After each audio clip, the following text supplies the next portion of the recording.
우리가 지금 이 순간에도 살고 있는 디지털 세상, 그 평화로워 보이는 화면 뒤편에서는요, 사실 보이지 않는 전쟁이 지금도 계속 벌어지고 있습니다.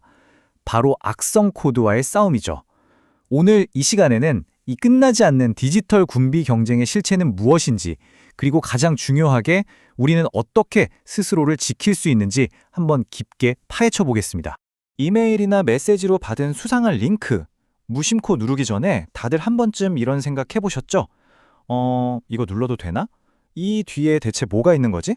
바로 그 아주 작은 호기심이나 망설임의 순간이 때로는 정말 거대한 위협의 문을 여는 열쇠가 될 수도 있습니다. 자, 그럼 본격적으로 들어가 보죠. 이 이야기의 악당부터 제대로 알아야 하지 않겠어요? 바로 악성 코드입니다. 도대체 그 정체가 뭘까요? 우리가 보통 내 컴퓨터 바이러스 걸렸어 이렇게 말하잖아요. 근데 사실 바이러스는 훨씬 더 큰 개념의 일부일 뿐입니다. 그 상위 개념이 바로 이 악성 코드, 영어로는 멀웨어라고 해요. 이름 그대로 악의 적인 malicious 소프트웨어를 줄임말인데요. 이건 단순히 어떤 프로그램 하나를 말하는 게 아니라 우리 컴퓨터나 스마트폰을 망가뜨리고 정보를 훔쳐가고 하여튼 온갖 나쁜 짓을 하려고 만들어진 모든 종류의 소프트웨어를 통칭하는 아주 넓은 의미의 용어라고 보시면 됩니다. 그러니까 이 악성 코드라는 커다란 우산 아래에는 정말 개성 넘치는 악당들이 잔뜩 있는 셈이에요. 각자 공격하는 방식도 다 다르죠. 스스로를 복제하면서 네트워크 전체를 마비시키는 웜이라는 녀석도 있고요. 아주 유용한 프로그램인 척 위장해서 우리 시스템에 몰래 숨어드는 트로이 목마도 있습니다. 그리고 아마 이름만 들어도 치가 떨리는 가장 악명 높은 녀석이죠. 우리 파일을 전부 인질로 잡고 돈을 요구하는 랜섬웨어까지, 이 모두가 악성 코드의 다양한 얼굴들입니다. 아니 그럼 이런 걸 대체 왜 만드는 걸까요? 그 목적은 사실 아주 간단하고 명확합니다. 여러분의 금융정보나 개인정보 같은 아주 민감한 데이터를 훔쳐서 팔아넘기거나 회사 전체 시스템을 멈춰 세워서 혼란을 일으키고 심지어는 여러분의 컴퓨터를 완전히 자기 것인 양 원격으로 조종하는 것. 결국 돈, 정보, 그리고 통제권, 이 세 가지를 노리는 거죠. 자, 이제 악성 코드가 실제로 우리 시스템에 어떻게 들어와서 어떤 나쁜 짓을 벌이는지 그 공격의 전과령을 한번 해부라도 하듯이 단계별로 뜯어보겠습니다. 모든 공격에는 시작점이 있어야 하잖아요. 청을 공격할 때도 약한 성벽이나 비밀 통로를 찾듯이 말이죠. 악성 코드의 세계에서는 이걸 감염 경로 또는 벡터라고 부릅니다. 우리가 흔히 받는 이메일의 첨부 파일, 공짜인 줄 알고 설치한 가짜 프로그램, 심지어는 그냥 방문하는 것만으로도 감염될 수 있는 위험한 웹사이트까지, 공격자들은 상상 이상으로 다양하고 교묘한 경로로 우리 시스템의 문을 계속해서 두드리고 있습니다. 자, 그렇게 시스템 내부에 몰래 잠입하는 데 성공했어요. 그럼 이제 뭘 할까요? 드디어 자신의 진짜 임무, 즉 파괴 활동을 시작합니다. 이 실제적인 악성 행위를 담당하는 핵심 코드를 페이로드라고 불러요. 이건 마치 성에 잠입한 스파이가 본격적으로 임무를 개시하는 것과 똑같습니다. 파일을 몰래 빼돌리고 중요한 문서를 암호화해서 못쓰게 만들고 시스템 자체를 망가뜨리는 등 우리가 겪는 모든 실질적인 피해는 바로 이 페이로드가 실행하는 겁니다. 여기서부터가 정말 흥미로워지는 지점입니다.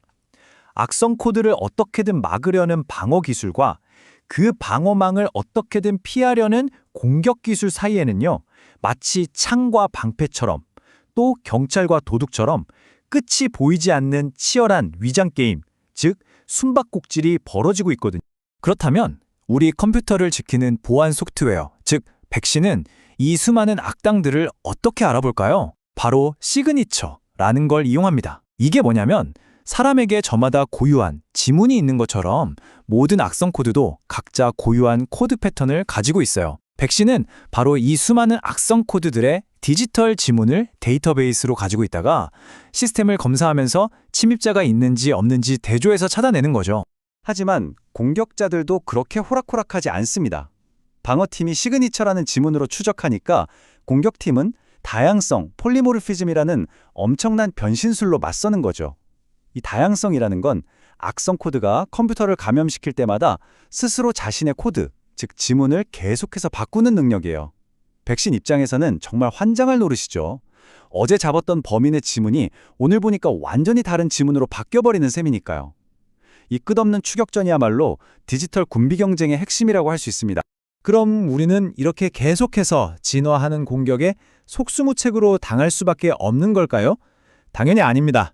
이제 이야기의 초점을 우리의 영웅들, 즉 이 교묘한 공격에 맞서는 우리의 방어 전략과 도구들로 옮겨보겠습니다. 이렇게 변신술까지 쓰는 지능적인 악성 코드를 잡기 위해 우리 방어팀도 아주 똑똑한 방법을 개발했습니다. 바로 샌드박스 기술인데요. 한번 상상해 보세요. 폭탄으로 의심되는 물건이 발견되면 그걸 길거리에서 바로 해체하지 않잖아요. 안전하게 격리된 공간으로 가져가서 조심스럽게 터트려 보죠. 샌드박스가 바로 그런 역할을 하는 겁니다. 의심스러운 파일을 실제 시스템과 완전히 차단된 모래상자 같은 가상 환경에서 한번 실행시켜 보는 거예요. 그리고 그 안에서 파일이 무슨 짓을 하는지 안전하게 지켜본 뒤 아, 이거 나쁜 놈이구나 라고 판단되면 그제야 처리하는 거죠. 아주 스마트한 방법이죠. 자, 그럼 이런 복잡한 기술들 말고 바로 오늘 우리가 당장 실천할 수 있는 가장 중요하고 효과적인 방어 전략은 뭘까요? 어려운 거 없습니다. 딱 이 세 가지 기본 원칙만 기억하시면 돼요. 첫째, 강력한 비밀번호를 쓰고 의심스러운 링크는 절대 클릭하지 않는 등 기본적인 보안 수칙을 습관처럼 지키는 것. 둘째, 윈도우나 내가 쓰는 프로그램에서 보안 업데이트하라고 알림이 뜨면 절대 미루지 말고 바로바로 해주는 것. 마지막으로 신뢰할 수 있는 백신 프로그램을 사용하고 항상 최신 상태로 유지하는 겁니다. 정말 기본 중에 기본인데 이 세 가지 방어선만 잘 지켜도 대부분의 공격은 막아낼 수 있습니다.